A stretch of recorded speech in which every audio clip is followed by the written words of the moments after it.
वचन दिले तू मला मालिकेचा आजचा 20 एप्रिलच्या धमाकेदार भागामध्ये आपण बघूयात की सुरुवातीला आजी आणि शौर्यचं बोलणं होतं. शौर्यला मनापासून अर्पिताला खरं काय ते सांगायचं असतं आणि आजी त्या दोघांची भेट घालून देणार असते. त्यातच अर्पिता सतत रडते. त्यामागे आमदाराला वेगळाच संशय येतो. हर्षवर्धनला फोन करून तो माहिती काढण्याचा प्रयत्न करतो, पण शेवटी तोंड घशीच पडतो. आता पद्मा ऊर्जापूर्वा दोघांनाही विक्रांत तीर्थाच्या लग्नाबद्दल सत्य सांगते आणि ते दोघेही हादरून जातात. पण ऊर्जाने पद्माला शब्द दिलाय की शौर्यला कधीच ती चुकीचा समजणार नाही आणि त्याच्यावरती ती पूर्ण विश्वास ठेवेल, त्याच्या बोलण्यावरती सुद्धा. त्यानंतर रात्रीच्या वेळी ऊर्जाला शौर्याची इतकी काळजी वाटत असते की शौर्याशी बोलून तिला बरं वाटतं. पण सगळ्यात मोठा ट्विस्ट तर आत्ता येतोय, कारण मंग्या दारूच्या नशेमध्ये विक्रांतला शौर्य ऊर्जाच्या प्रेमाबद्दल खरं काय ते सांगून टाकतो आणि घडतं पुन्हा ते महाभारतच. अर्पितावरून आता तो आमदार जहागीरदार कुटुंबाला वेठीसच धरणार. शेवटी अर्पिता शौर्याशी बोलायला येते आणि ती जेव्हा बोलत असते ऊर्जाचा फोन चालू असतो आणि ऊर्जा सगळं त्यांचं बोलणं ऐकते. पण आता जी ऊर्जा स्वतःचा विचार बदलून शौर्याशी लग्न करायचा विचार करत होती, आता अर्पिताच्या अचानकमध्ये येण्याने तिचा निर्णय बदलेल का? आता या मंग्याने दारूच्या नशेत मध्येच सगळा गोंधळ घालून ठेवलाय. तो आमदार शौर्य ऊर्जाचं प्रेमाचं नातं कळता क्षणी काय निर्णय घेईल, पाहणे तितकंच मनोरंजक ठरणार आहे. आणि त्यासाठी आजचा हा भाग, हे व्हिडिओ शेवटपर्यंत जरूर बघा. शौर्याला आश्चर्य वाटत असतं की इतकं सगळं घडूनही हर्षवर्धन शांत कसा, त्याने काहीच कसं विचारलं नाही. तेव्हा आजी त्याला सांगते, सर्वजण तुझ्या रिकव्हरीची वाट बघतायत, कदाचित त्यानंतर बोलतीलही. तेव्हा शौर्य म्हणतो की आजी मला ना ऊर्जाशी बोलायचं आहे. आजी त्याला सांगते की माझं बोलणं झालं आहे तिच्याशी. शौर्य विचारतो की काय, पण ऊर्जा अर्पिताबद्दल काही बोलली का? तेव्हा आजी म्हणते की सहजतेने समोरून नाही विचारलं. शौर्याच्या मनात इतकं गिल्ट असतं. आजीला तो सांगतो की मला अर्पिताला सगळं खरं काय ते सांगायचं आहे. मला तिच्यापासून काहीच लपवायचं नाही आहे, कारण जे गैरसमज ऊर्जाच्या बाबतीत पसरले होते, पुन्हा तीच सिच्युएशन शौर्याला उभी करायची नाही आहे, म्हणून त्याचा जीव तडफडतोय. आजीला तो सांगतो की अगं मी हॉस्पिटलमध्येच अर्पिताला सगळं काही सांगणार होतो, पण अचानक मॉम आली आणि मला काही बोलताच आलं नाही. तेव्हा आजी मनातच म्हणते की शौर्य, अर्पिताला सगळं काही खरं कळलंय बेटा, पण आता तुला हे सगळं सांगण्याची वेळ नाही आहे. तुझी रिकव्हरी जास्त महत्त्वाची आहे. तेव्हा शौर्य सांगतो की आजी तू फोन करून बोलावून घे ना तिला. अर्पिता अगं खरंच खूप चांगली मुलगी आहे आणि मला तिला असं फसवायचं नाही आहे. जे काही खरं असेल ते मी सांगून टाकेल आणि त्याला त्रास होतो. आजी त्याला ओरडते की शौर्य, हे बघ हालचाल करू नकोस हा. डॉक्टरांनी सांगितले की तुला चक्करही येऊ शकते. तेव्हा शौर्य म्हणतो की आजी मला कळते की मी हिंडू फिरू शकत नाही, पण बोलू तरी शकतो की नाही, आणि मला अर्पिताशी बोलायचं आहे.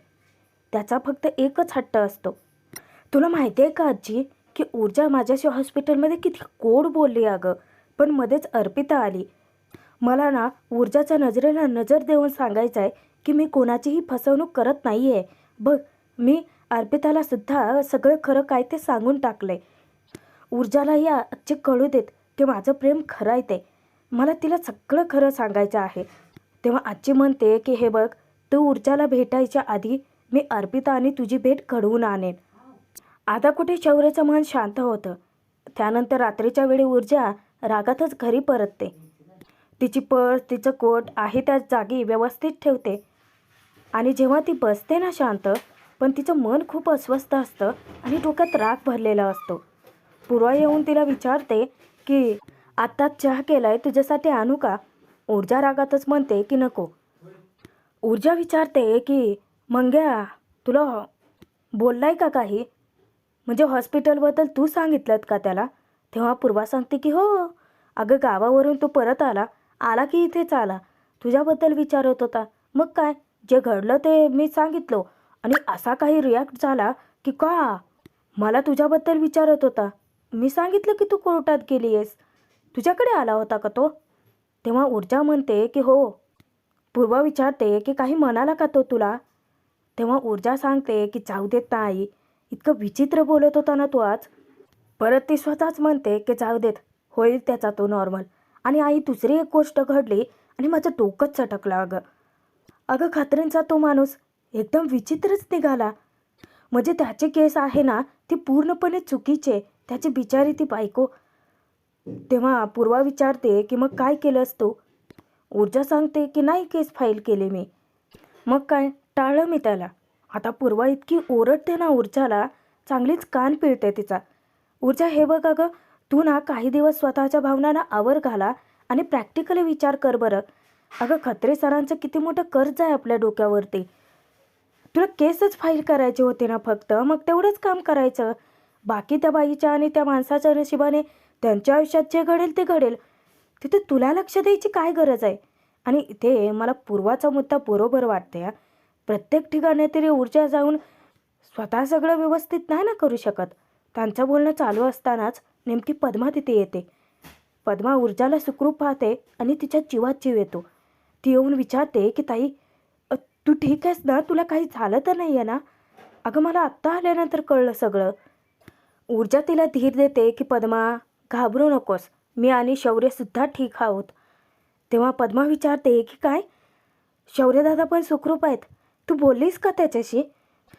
अगं ऊर्जाताई तुला माहिती आहे ना त्याचं. आणि तिचं लक्ष पूर्वाकडे जातं. पुढे काही ती बोलतच नाही.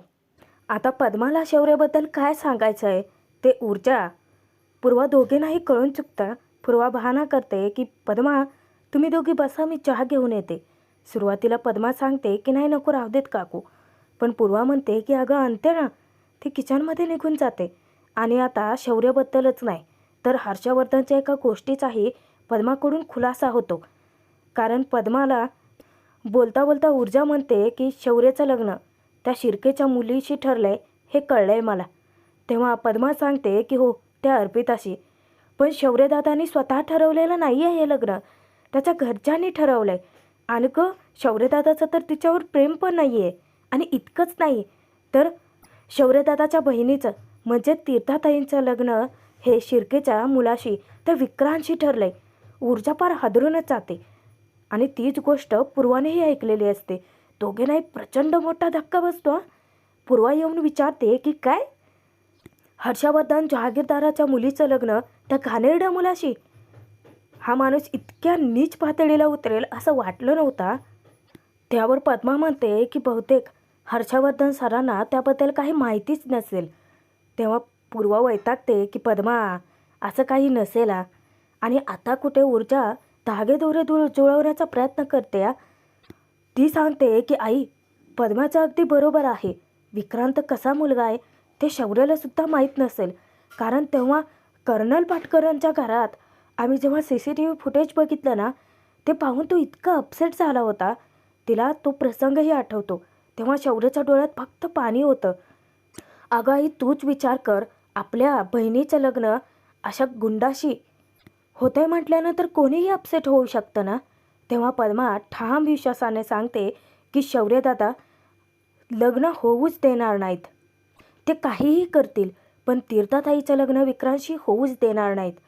आणि तसंही तीर्थाताई जेव्हा मला घरी भेटायला आल्या होत्या ना तेव्हा मीही स्वतःहून त्यांना सांगितलं होतं की त्या विक्रांतशी लग्न करूच नका.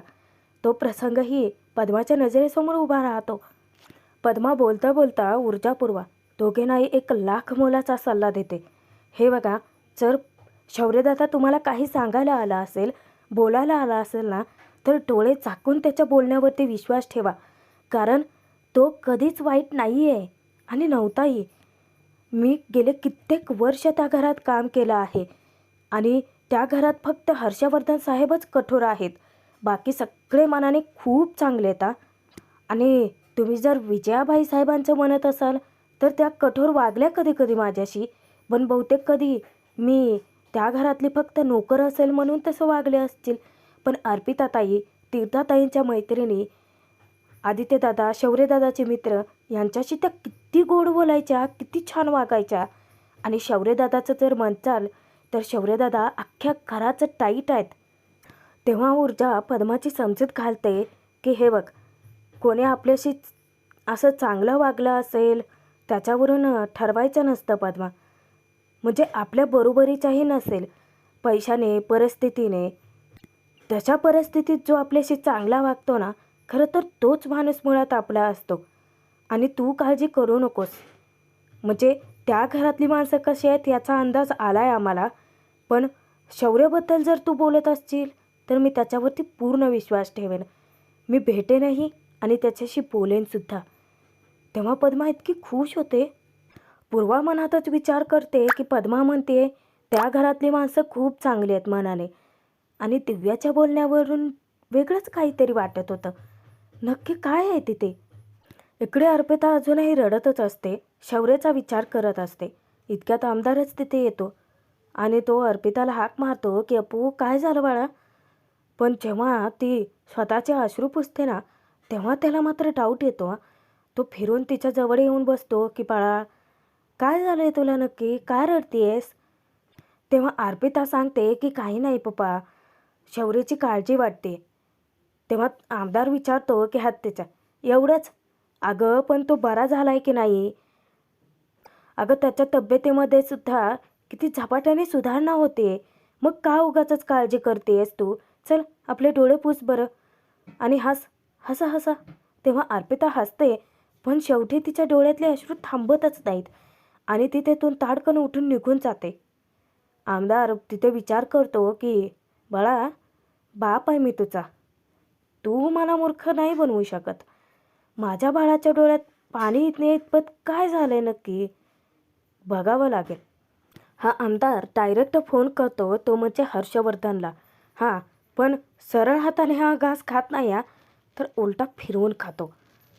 तो विचारतो की हां जहागीरदार साहेब, शौर्याची तब्येत कशी आहे नक्की आता? हर्षवर्धन सांगतो की ठीक आहे. तेव्हा मुद्दामच तो म्हणतो की मग अर्पिता तुमच्या घरून आल्यापासून खूपच अपसेट आहे हो.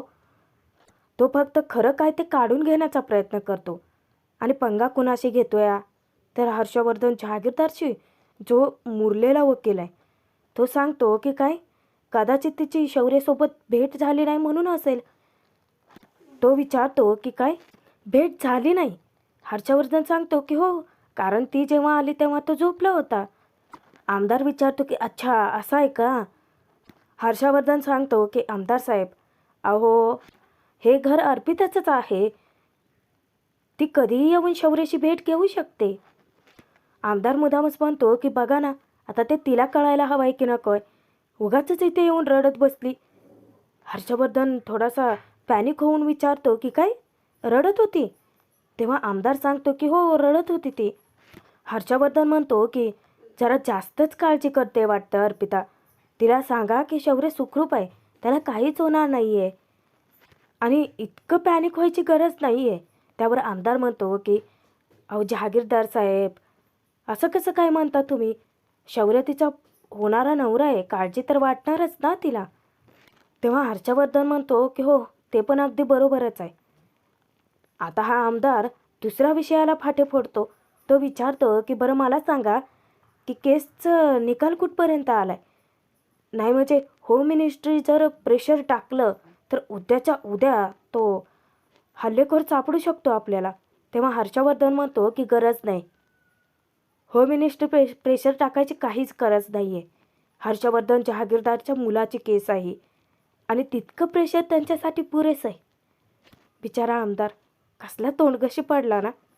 तेव्हा आमदार गालातच हसतो आणि सांगतो की ठीक आहे, बोलूयात नंतर. आणि तो फोन ठेवून देतो. हर्षवर्धनला जरासं टेन्शन येतं, पण आमदाराला मात्र संशय आणखीनच वाढतो.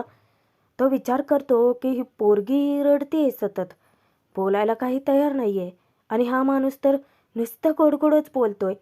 नक्कीच कुठेतरी पाणी मुरतंय.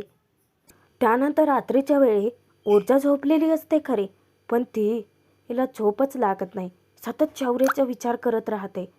शौर्याची काळजी वाटत असते तिला की शौर्य कसा असेल, त्याची तब्येत तर ठीक असेल ना, झोपला असेल का तो? आणि राहून राहून तिला फक्त शौर्याची चिंता सतावते.